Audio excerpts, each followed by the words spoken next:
To understand John Rockefeller in the infancy of his career, we must examine his early years during the Civil War and how quickly he recognized the impending economic boom that would follow the war's conclusion.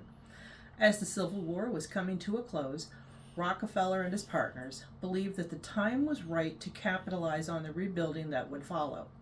Rockefeller had been tracking oil prices during the war and noted that military consumption drove prices higher, reaching a high of $13.75 a barrel in 1863.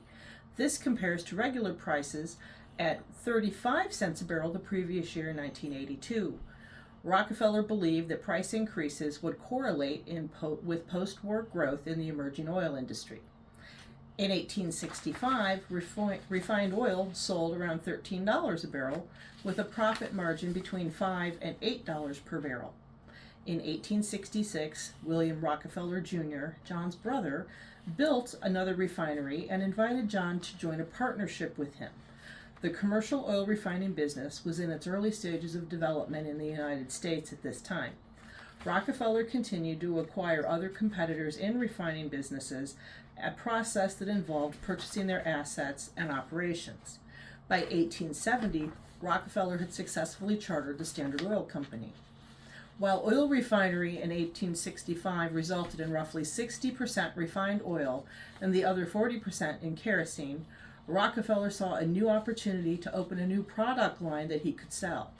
Most refineries dumped the kerosene into sludge piles or rivers. Rockefeller, however, saw potential in his waste product and sold kerosene, lubricating oil, paraffin wax, and petroleum jelly, all of which were used in industrial applications during this period. This innovative approach not only opened up a new product line for Rockefeller, but also helped him widen his profit margins further. His genius lay in his ability to reinvest in his business and continually expand his business interests in the post-war economy faster than most other capitalists. He was confident that the economy would explode, and he was right. In 1869, Rockefeller had tripled his kerosene refining to keep up with commercial demand. This demand led Rockefeller into the path of the railroad barons. As one of the largest producers of a demand product, such as kerosene or refined oil, they had to ship their product by rail. To save money, Rockefeller negotiated exclusive and secret deals with the railroads for significantly reduced shipping rates that other large oil refineries were not a party to.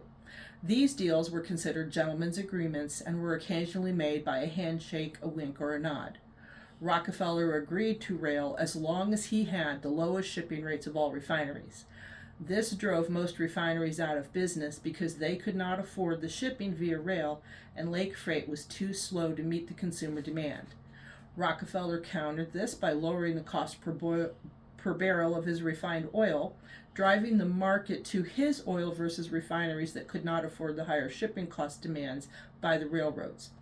Oil competitors who could not keep up with Rockefeller's pricing had little choice but to sell at rock-bottom prices, usually to Rockefeller, who was systematically eliminating the competition and securing over 90% of the domestic oil production by 1900.